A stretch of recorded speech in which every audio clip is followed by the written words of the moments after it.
Hello guys, welcome to bungalow engineers. कल यानी कि 30 जून 2023 को माननीय मुख्यमंत्री जी के द्वारा सभी नवनियुक्त सब इंजीनियर्स और उनके साथ ही अन्य विभाग के कर्मचारियों और एसडीओ वगैरह सहायक यंत्रियों को भी नियुक्ति पत्र प्रदान किए गए। तो सब पहले तो जिनको भी नियुक्ति पत्र मिले हैं उन सभी को शुभकामनाएं बहुत बहुत। दूसरी बात कि अब इन नियुक्ति पत्रों में कुछ शर्तें हैं जिनको जानना हम सभी के लिए आवश्यक है। तो आज ये जो नियुक्ति पत्र है ये डब्ल्यूआरडी डिपार्टमेंट का है। तो उसमें हम पॉइंट वाइज देख लेते हैं कि पर हर पॉइंट में क्या लिखा है और उसके अगेंस्ट में हमें कुछ करना है या फिर क्या कर सकते हैं उसके लिए हम। तो शुरू करते हैं। तो सबसे पहला पॉइंट है कि उपरोक्त नियुक्त अभ्यर्थी की वरिष्ठता कर्मचारी चयन मंडल भोपाल द्वारा चयनित वरिष्ठता क्रम के अनुसार रहेगी। तो पहले क्या होता था कि सीनियरिटी जो है, वरिष्ठता मतलब सीनियरिटी जो है कई बार ऐसी होती थी कि सेम डिपार्टमेंट ज्वाइन कर रहे हैं तो डेट ऑफ ज्वाइनिंग से डिसाइड की जाती थी कि अगर कोई आज कर लेगा तो वो सीनियर हो जाएगा, उसका प्रमोशन पहले हो जाएगा, उसका इंक्रीमेंट पहले लगेगा। फिर अगर कोई कल कर रहा है तो उसका बाद में लगेगा। बट इसमें क्या है, काफ़ी समय से ये जो नियम है ये बदल चुका है। तो अब आपकी जो सीनियरिटी रहेगी वो आपकी जो ईएसबी की मेरिट आएगी उसमें जो आपकी मेरिट रैंक है कैटेगरी वाइज उसके बेसिस पे डिसाइड की जाएगी। तो ऐसा बिल्कुल नहीं है कि कोई मंडे को ज्वाइन कर रहा है तो उसकी सीनियरिटी ज़्यादा रहेगी, उसका प्रमोशन पहले आएगा एज़ कंपैरिजन कि जो अगर ट्यूसडे को ज्वाइन कर रहा है। तो जो सीनियरिटी है वो ईएसबी की मेरिट के अकॉर्डिंग। दूसरा पॉइंट वही है कि घोषणा तो हो चुकी है 70% और 100% की, बट अभी एम्प्लॉय नहीं हुआ है तो इम्प्लीमेंट नहीं हुआ है। पहला जो है अभी वही है कि फर्स्ट ईयर में 70%, सेकेंड ईयर में 80%, थर्ड में 90% स्टाइपेंड मिलेगा। और सफलतापूर्वक पूर्ण करने के पश्चात ये जो भी है पीरियड है उसके बाद आपको 100% फोर्थ ईयर से मिलना स्टार्ट होगा। अभी फ़िलहाल यही है। अब वो 70-100 वाला रूल कब अप्लाई होगा वो कह नहीं सकता। थर्ड पॉइंट जो है, थर्ड पॉइंट में लिखा हुआ है कि समय समय पर आपको सैद्धांतिक एवं व्यवहारिक थियोरटिकल और प्रैक्टिकल दोनों तरीके से ट्रेनिंग दी जाएगी और समय समय पर आपका एग्ज़ामिनेशन भी लिया जाएगा। और अगर आप प्रोबेशन पीरियड कंप्लीट नहीं कर पाते हैं किसी भी कारणवश तो आपको जो भी टीए डीए वगैरह मिलेगा, अगर आपने कोई लोन मतलब एडवांस में ले रखा है तो वो आपको रिटर्न करना होगा। फोर्थ पॉइंट जो है वो यही लिखा हुआ है कि आपको अगर रिज़ाइन करना है तो आप 1 माह पहले 1 माह का नोटिस पीरियड सर्व कर सकते हैं, यानी कि 1 महीने पहले आप इन्फॉर्मेशन दे दें। नहीं दे सकते 1 महीने पहले तो 1 महीने की सैलरी आपको देना होगी जिससे कि आप रिज़ाइन दे सकते हैं और मुक्त हो सकते हैं इस जॉब से। फिफ्थ पॉइंट में लिखा हुआ है कि स्थायीकरण यानी परमानेंट करना, सीनियरिटी प्रमोशन वगैरह जो भी है वो मध्य प्रदेश सिविल सेवा नियम 1961 के अकॉर्डिंग होगी। छठवां पॉइंट है कि अगर आपने शपथ पत्र में कोई गलत जानकारी दी है, पुलिस चरित्र सत्यापन, police document verification, character certificate verification जब करेगी पुलिस, तो अगर कोई भी जानकारी गलत मिथ्या पाई जाती है तो आपका ये जो नियुक्ति आदेश है वो कैंसिल हो जाएगा। सातवां पॉइंट जो है, कैटेगरी का जो भी आपने सर्टिफिकेट दिया है वो सही होना चाहिए, गलत होता है तो उसमें भी सेम चीज़ है। आठवां पॉइंट जो है कि पेंशन के बारे में, तो जो ये आपको नियुक्ति मिली है उसमें अंशदान पेंशन योजना 2005 लागू होगी, सामान्य भविष्य निधि नियम लागू नहीं होंगे। अब ये क्या है ये अलग से समझेंगे किसी और वीडियो में। अगला पॉइंट देखते हैं। नौवां पॉइंट है कि अगर कोई शासकीय या अर्ध शासकीय गवर्नमेंट या सेमी गवर्नमेंट डिपार्टमेंट में कोई कार्यरत है तो उसको अनापत्ति अजाज अमांग प्रमाण पत्र देना पड़ेगा। मतलब रिज़ाइन तो दे ही रहे हैं आप, आपको एनओसी भी देना पड़ेगा उसके साथ साथ अनापत्ति प्रमाण पत्र कि उनको कोई आपत्ति नहीं, लाइक उनकी कोई ड्यूज़ नहीं है आपके ऊपर। तो ये सारे मतलब आपको रेजिग्नेशन में वो मेरे साथ मेरे ख्याल से उसमें ही आ जाता है, जो रेजिग्नेशन एक्सेप्ट करने की जो प्रक्रिया होती है। उसके बाद 10वां पॉइंट जो है,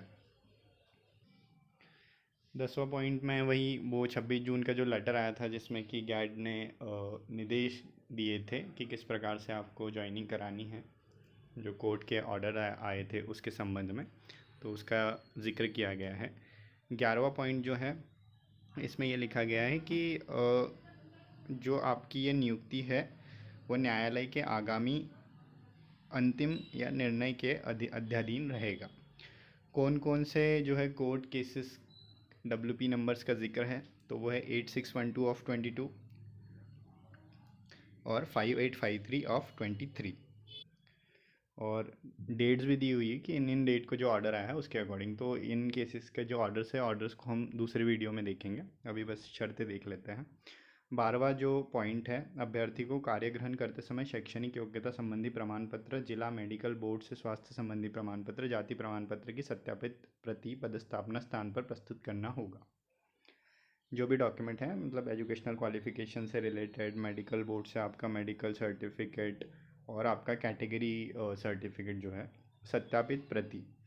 अब सत्यापित प्रति का मतलब सेल्फ अटेस्टेड नहीं होता है, क्योंकि सेल्फ अटेस्टेड स्व प्रमाणित लिखा जाता है जनरली, अगर हम प्रॉपर हिंदी ट्रांसलेशन की बात करें। सत्यापित का होता है अटेस्टेड कॉपीज़। तो अब ये डिपार्टमेंट जहाँ पे पोस्टिंग लोकेशन होगी वहाँ पे पता चल जाएगा कि आपको किस तरीके से ये जमा करना है, और ऐसा कोई हार्ड एंड फास्ट भी नहीं होता है। तो आप थोड़ा बहुत टाइम 1-2 दिन का मांग सकते हैं, तो अटेस्टेड तो हो जाता है, कोई प्रॉब्लम नहीं है। फ़ोटोकॉपीज़ अपने साथ रख के ले जाइएगा जहाँ भी अपन ज्वाइनिंग करने जा रहे हैं। तो जो जो भी डॉक्यूमेंट्स रहे होंगे, ये बेसिक जो डॉक्यूमेंट्स होते हैं उनकी फ़ोटोकॉपीज़ रख ले। अटेस्टेड करवा के जा सकते हैं तो वेल एंड गुड है, और नहीं भी करवा के जा सकते हैं तो टाइम मिल जाएगा, और अटेस्टेड तो हो जाती, कोई इतनी बड़ी प्रॉब्लम नहीं है। 13वां जो पॉइंट है, समस्त अभ्यर्थी आदेश प्राप्ति के तत्काल पश्चात कार्यालय प्रमुख अभियंता जल संसाधन विभाग जल संसाधन भवन में अपनी उपस्थिति देंगे तथा प्रशिक्षण संबंधी निर्देश प्राप्त करेंगे। तदुपरांत विस्तृत पदस्थापना कार्यालय में उपस्थित होंगे। तो यही है कि यूजुअली क्या होता है, जैसे लास्ट WRD में जब सब इंजीनियर 2018 में सेलेक्ट हुए थे, तो उनको वेबसाइट के माध्यम से पता चला था कि वेबसाइट में नोटिस आया था और सबके नाम की लिस्ट थी कि आपको यहाँ आया मिला है। तो उनके लिए पॉइंट ज़्यादा वैलिड हुआ करता था कि आपको पहले ENC ऑफिस में रिपोर्ट करना है, उसके बाद जहाँ पे भी आपको पोस्टिंग मिली आपको वहाँ जाना। अब चूँकि 30 जून को ये हुआ था कि हमको ऑर्डर मिलते से ही ENC ऑफिस में ही ऑर्डर मिले थे पहली बात तो, और रही बात प्रशिक्षण की, तो उन्होंने कह दिया था कि अभी फ़िलहाल कोई प्रशिक्षण या ट्रेनिंग नहीं देने वाले हैं। तो अभी आपको जो है, आप जो भी पोस्टिंग लोकेशन मिली है सीधे वहाँ रिपोर्ट करना है। 14 पॉइंट जो है, रिजर्वेशन को दर्शाता है कि जो भी गवर्नमेंट की तरफ से रिजर्वेशन के लिए रूल्स थे उनको फॉलो किया गया है इस रिक्रूटमेंट में या नियुक्ति देने में। अब इसमें एक पॉइंट छूट जाता है कि समय सीमा नहीं दी गई है कि आपको कितने दिन के दरमियाँ वहाँ पे पोस्टिंग लोकेशन पे रिपोर्ट करना है। ऐसा पर्टिकुलर टाइम पीरियड इसमें लिखा नहीं गया है, बट क्योंकि उन्होंने जैसे जॉइनिंग लेटर देते टाइम भी निर्देश दिए गए थे कि आप इमीडिएटली ज्वाइन कर सकते हैं, तो आप मंडे ट्यूसडे 2-3 दिन में मेरे ख्याल से आप कोशिश करें कि ज्वाइन कर लें। जल्दी ज्वाइन करने से कोई नुकसान तो नहीं है, तो और ऐसा कोई टाइम पीरियड भी नहीं दिया गया है पर्टिकुलर। तो आप 1-आध दिन लेट भी होते हैं किसी अर्जेंट काम से, तो ऐसे कोई डरने वाली बात नहीं है, बट जहाँ तक हो सके तो आप मंडे ट्यूसडे में जाके ज्वाइन कर लीजिए। ये WRD का ऑर्डर था, और वैसे ही हम PHE RES वगैरह के भी ऑर्डर देखेंगे, और उनका भी उनमें भी अगर कोई अलग होता है तो उस पर वीडियो बनाएंगे। सेम होगा तो फिर नहीं बनाऊंगा ऑब्वियसली। और रही बात वेटिंग वाले, कुछ लोग पूछ रहे हैं कि वेटिंग का अपडेट एनालिसिस, तो अभी टाइम लगेगा, अभी जस्ट ज्वाइनिंग हो रही है, तो इन्फो कलेक्ट करने में और पता करने में कि कितनी जगह कितने लोगों ने ज्वाइन नहीं किया है, कितनी जगह कितनी सीट वैकेंट हो सकती है, तो टाइम लगेगा। तीसरी चीज़ कि PWD का जो होल्ड वाला सिस्टम हुआ है,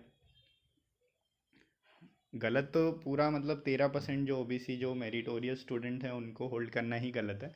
PWD वालों को होल्ड करना इसलिए ज़्यादा गलत है क्योंकि उनके अगेंस्ट में UR का कोई भी बंदा नहीं है जो उन सीट्स को क्लेम कर सकेगा अगर UR के फेवर में डिसीज़न आएगा तो लॉजिकल चीज़ नहीं है वो। तो PWD अभी जितने भी लोग हैं, मैं तो यही सजेस्ट करूँगा कि आप निरंतर GAD और ENC के संपर्क में रहें और उन तक अपनी बात रखें। OBC वालों को जो है वो PWD में जिनको होल्ड करा है उनको बहुत जल्दी ज्वाइनिंग मिल जाएगी अगर सही स्तर पर प्रयास किए जाएंगे तो। बाकी चीज़ों पे वीडियो जल्दी ही बनाऊंगा, आपकी जितने भी क्वेरीज टेलीग्राम में हैं। तब तक के लिए स्टे ट्यून्ड, और वीडियो अच्छा लगा हो तो please do like share and subscribe. Thank you.